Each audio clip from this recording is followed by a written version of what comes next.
Saya tahu Mas Kanur Hufaz waktu masih mulai penggalian tanah, saya sudah mulai banyak bertanya mau dibangun apa ini. Pas saya tahu akan dibangun sebuah pesantren tahfiz, itu saya langsung banyak berdoa di situ. Di sela-sela doa saya semakin kencang karena saya yakin akan ada pesantren tahfiz di sini. Karena ketika saya tahu bahwa ini akan dibangun pesantren tahfiz, itu saya merasa, wah, kalau sampai lingkungan kami ada pesantren tahfiz, insya Allah lingkungan kami akan barokah, akan dapat rahmat, akan dapat efek baik. Itu saya udah langsung ngerasa, alhamdulillah ya Allah gitu. Itu jadi saya langsung ke suami cerita akan dibangun pesantren tahfiz.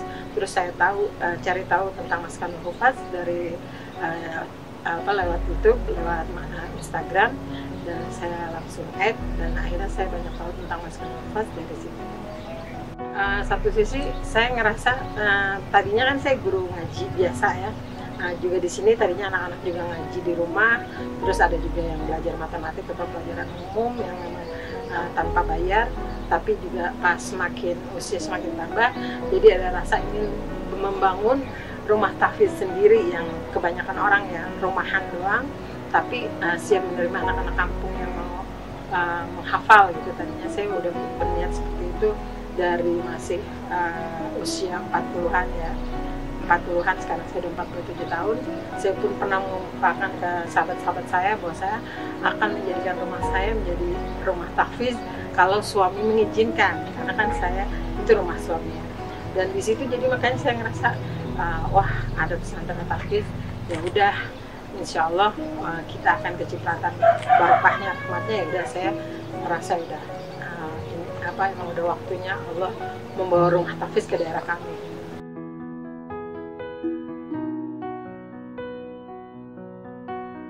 Oh, kita pengen punya rumah tahfiz, tapi Allah berikan pesantren tahfiz di dekat tempat saya tinggal. Itu jadi saya ngerasa udah bukannya hilang ya, jadi memang dengan otomatis akhirnya ya udah ada pesantren tahfiz sudah aman. Jadi ngerasa ntar saya kalau tua akan mengabdi di Mas Kanur Hufaz sebagai relawan. Tapi ketika saya tahu bahwa di sini kan harus hafal 30 juz, sementara saya kan ibarat kata tergugah untuk masalah rumah tahfiz itu pas udah usia, nggak mungkin sih ya, kalau ada mujizat Allah dimudahkan untuk menghafal 30 juz ya. Jadi di situ saya nggak mungkin jadi pengajar atau jadi guru di pesantren tahfiz, tapi saya siap menjadi relawan. Itu sebabnya kenapa saya begitu spontanitas dan selalu untuk anak santri tahfiz, apapun sedikit saja saya punya, saya bawa untuk tahfiz. Ada orang di sini tasyakuran atau selamatan apa, terus ada makanan berlimpah, saya bilang ya, jangan dibuang, jangan sampai besok, bawa pesantren tahfiz. Insya Allah mereka di sana menghafal Quran sampai malam, dimakan, insya Allah mengalir. Jadi saya selalu mengungkapkan kepada lingkungan sini begitu, kalau ada bukan sisa ya, jadi tapi ada makanan lebih tidak bermanfaat untuk kita karena ngerasa sudah berlimpah, bawa aja ke pesantren tahfiz, apapun itu saya selalu pesan ke tukang sayuran, ke tukang gorengan, ke tukang nasi uduk, dengan lingkungan yang pada mengadakan tasyakuran apapun itu. Jadi saya ngerasa bawa aja, apalagi saat Senin Kamis mereka untuk buka puasa, apapun yang kita punya, mau cuma bakwan atau lontong, bawa aja gitu. Jadi selalu saya tekankan begitu di lingkungan sekitar.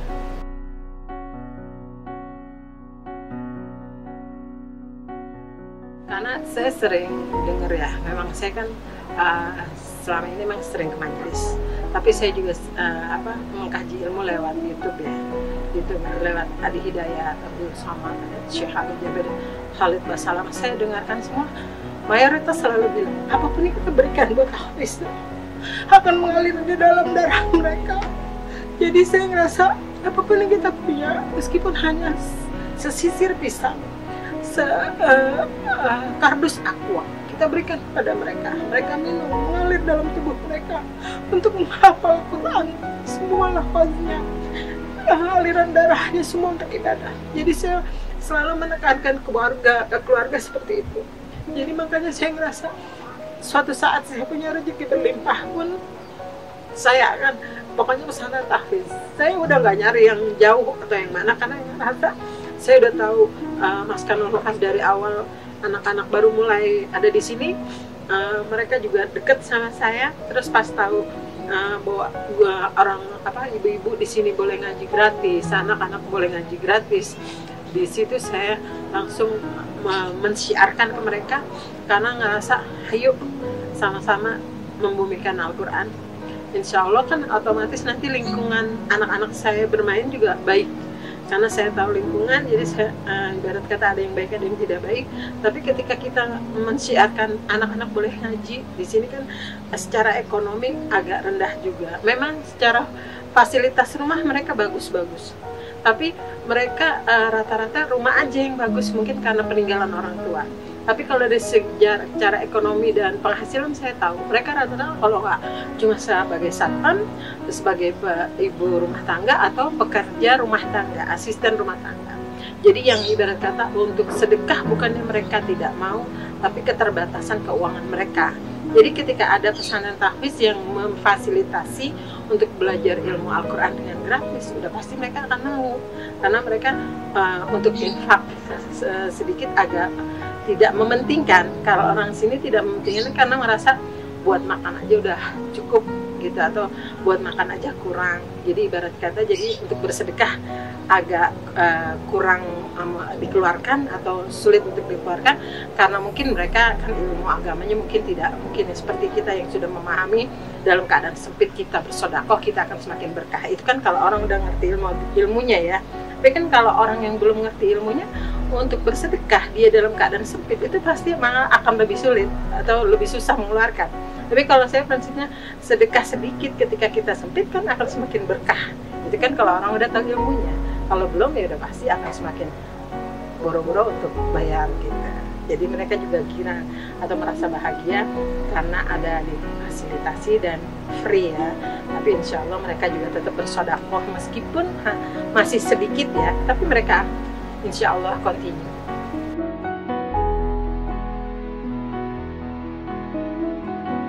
Kalau ketika akhirnya tadinya lingkungan sekitar mungkin hanya bisa berbagi sedikit, sebenarnya mereka juga ingin banyak ya, tapi dengan kemampuan yang terbatas.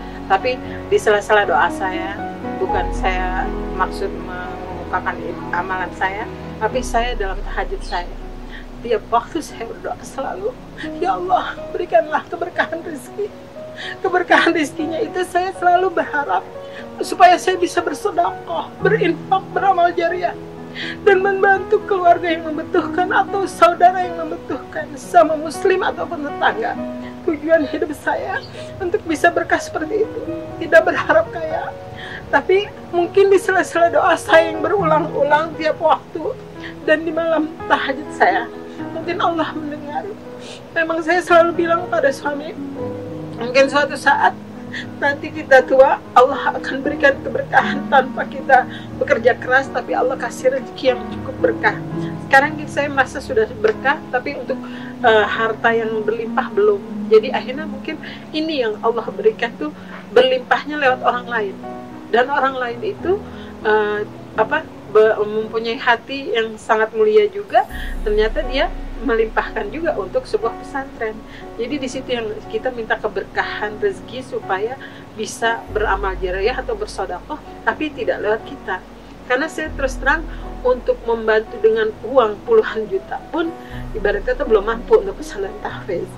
Meskipun saya berharap bisa ya, tapi kan Allah mungkin dengan caranya Allah berikan, yaitu tiba-tiba 5 tahun saya tidak bertemu dengan ibu hamba Allah yang menyumbang tersebut ya, yang 5 tahun lost contact itu menghubungi saya ingin belajar ngaji. Nah ketika dia ingin belajar ngaji, orang tuanya belajar ngaji, 1 hari belajar ngaji sama saya, habis belajar ngaji pembahasan surat Al-Fatihah, lalu saya cerita sedikit banyak tentang Maskanul Hufaz dan dia tertarik untuk bertemu dengan Ustazah Oki. Setelah saya bilang bahwa pesantren tahfiz sedang membangun, terus mereka membiasakan untuk puasa Senin Kemis, saya bilang untuk puasa Senin Kemis yang tadinya saya sempat membawakan makanan untuk takjil, saya bilang sempat saya stop karena sekarang lebih banyak santrinya karena budget saya agak minim, saya bilang gitu, karena kan seminggu bisa 4 kali ya, sebulan 4 kali jadinya kalau saya kirim setiap Kamis malam Jumat ya, karena saya niatnya Jumat barokah ya, Kamis malam Jumat untuk orang buka puasa ya, meskipun sedikit insya Allah barokah, tapi semakin banyak santrinya akhirnya saya menstop karena ngerasa budgetnya minim, dan akhirnya dia merasa wah sayang banget ya, dia bilang gitu. Akhirnya dia ngerasa ya udah nanti takjil saya aja yang kirim, terus boleh nggak dikenalin sama yang punya pesantren Pakis Mas Kanul Hufaz. Akhirnya saya cerita bahwa ini punya Oki, dan nanti atur waktu aja langsung saya, karena selama ini saya kalau ada orang mau donasi di lingkungan saya pun di Mushola Al Khairiyah itu selalu saya langsung ketemu aja Pak Jailani, karena saya nggak mau orang urusan keuangan melalui kita tapi transfer ke rekening kita, khawatir ada fitnah atau seuzon. Jadi saya lebih baik temui aja langsung, komunikasi. Alhamdulillah Allah mudahkan. Kalau untuk Mas Kanul Hufaz ke depan, saya berharap Mas Kanul Hufaz bisa sudah punya bangunan yang tetap, sudah permanen ya, fasilitasnya lengkap, memadai, santrinya semakin banyak, insya Allah semakin banyak santri, saya merasa semakin berkah kampung saya, kampung kami semua. Parigi, Jalan Haji Salma, insya Allah juga akan semakin berkah. Lingkungan pun akan malu dengan sendirinya. Jangankan sekarang ya, kemarin-kemarin aja anak-anak kecil di sini, sekarang kan lingkungan banyak yang menggunakan hijab. Alhamdulillah, mereka itu sholat belum lengkap, wudhu belum sempurna, tapi karena lingkungan Mas Kanul Hufaz sudah memberi efek positif, mereka banyak yang berhijab. Anak-anak kecil ABG saya lihat sudah banyak yang berhijab. Itu karena pengaruh positif dari Mas Kanul Hufaz. Itu yang saya merasa berdakwah di kampung itu agak sulit, tapi dengan tauladan bil hikmah, melihat secara langsung, akhirnya efek positif sudah dapat. Begitu banyak anak kecil ABG menggunakan hijab, sholat di musola sudah ramai, sekarang semakin ramai. Mereka mengaji pun sangat semangat. Orang tua yang meskipun mungkin mereka menggunakan hijab baru ke majelis, di luar mereka masih belum istiqomah, tapi insya Allah mereka sangat semangat untuk datang mengaji Mas Kanul Hufaz. Insya Allah dengan doa kita, insya Allah mereka juga akan berhijab secara istiqomah, datang ke majelis ilmu Al-Quran juga istiqomah dan semangat terus.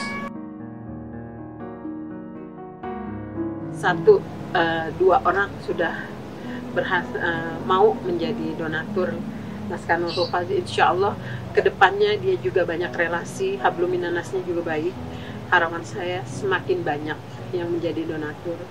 Kita hanya berdoa dan menjadi wasilah, mudah-mudahan keberkahan, kemudahan Allah yang berikan ya, Allah yang membimbing. Jadi dari dua orang itu siapa tahu teman-temannya akhirnya tahu pesantren ini, dan mereka adalah orang-orang yang hartawan, dermawan, dan insya Allah dimuliakan hatinya. Dan mereka juga dengan sendirinya mereka akan melihat bahwa insya Allah santri musrifah dan pengurus Yayasan Mas Kanul Hufaz amanah-amanah, terus laporannya juga jelas, insya Allah mereka juga akan dengan senang hati menyalurkan